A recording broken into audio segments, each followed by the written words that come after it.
অনেক সুন্দর আকাশ, অনেক বড় ধানের পালা। শীতের সকাল, কি চমৎকার দেখতে।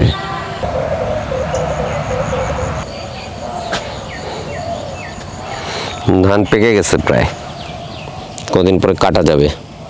ধানের উপর কুয়াশা পড়ে আছে, শিশির পড়ে আছে। কৃষকেরা চলে আসছে জমিতে কাজ করার জন্য ভোরবেলাতেই। এবার দেখতে পাচ্ছেন সূর্য কত উপরে উঠে গেছে।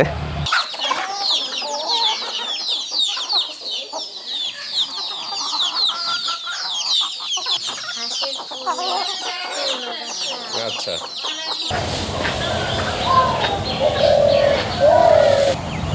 ঘন কুয়াশায় চারিদিক এখনো ঢেকে আছে। সকালবেলায় কর্মব্যস্ততা শুরু হয়ে গেছে সবার।